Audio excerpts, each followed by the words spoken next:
2024 பாராளுமன்ற தேர்தல் அப்ப, தங்களோட கருத்த வந்து பிராமணர்கள் எல்லாரும் தனியா நிப்பாட்டி அவங்களோட வாக்கு வங்கிய நிரூபிக்கணும் அப்படின்ற ஒரு நிலைப்பாட்டுல இருந்தீங்க. அதுக்காக ஒரு அமைப்பு, ஒரு ஒரு கட்சி ஒண்ணு ஆரம்பிச்சாங்க. அந்த ஆரம்பி 2023லயும் அதே நிலைப்பாட்டுல இருக்கீங்களா? 2026 மன்னிக்கணும்.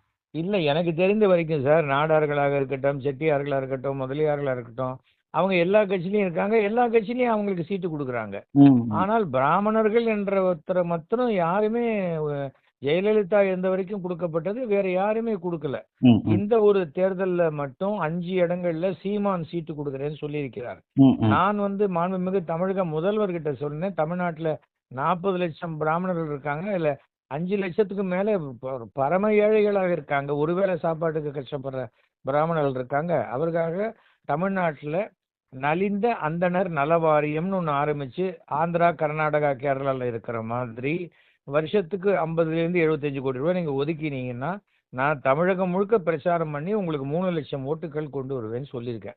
ம். ம். ஆனால் நான் சொல்லியிருக்கேன், அவர் தான் தீர்மானிக்கணும் இல்லையா முதலமைச்சர்? கண்டிப்பா. ஏனென்றால் தமிழ்நாட்டினுடைய எல்லா தேர்தல்லையும் சமீபத்துல வெற்றி தோல்வியை தீர்மானிப்பது 2லேருந்து 2.5 லட்சம் ஓட்டுகள் தான். ம். இப்போ அதுவும் குறையும். ஏனென்றால் எஸ்ஐஆருக்கு பிறகு 50 லட்சம் வாக்காளர்களுக்கு மேல நீக்கப்பட்டு விட்டார்கள். 1 கோடி, அதுல 50 லட்சம் திருப்பி வந்துருவாங்க. ம்.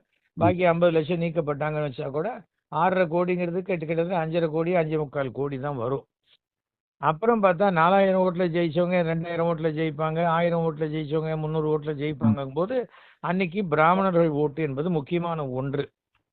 கௌரவம், சமூக நீதி, எல்லோருக்கும் எல்லாம், பிறப்போக்கும் எல்லா உயிருக்கும் எல்லாருக்குமான முதல்வர்னு சொல்ற நம்முடைய தமிழக முதல்வர், ம். என்னுடைய அருமை நண்பர் ஸ்டாலின் இதனுடைய உண்மையை உணர்ந்து, சமூக நீதி என்பது மேட்டையும் பள்ளத்தையும் சரி செய்வதே தவிர மேட்டை பள்ளமாக்குறதோ பள்ளத்தை மேடாக்குறதோ இல்ல.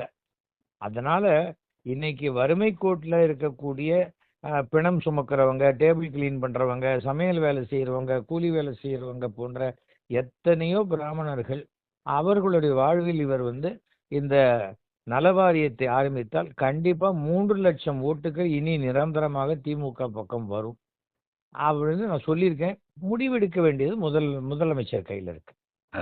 பார்ப்போம் சார். எப்படி அமையுது இந்த 2024 தேர்தல் களம் எப்படி அமையுதுன்னு பார்ப்போம்.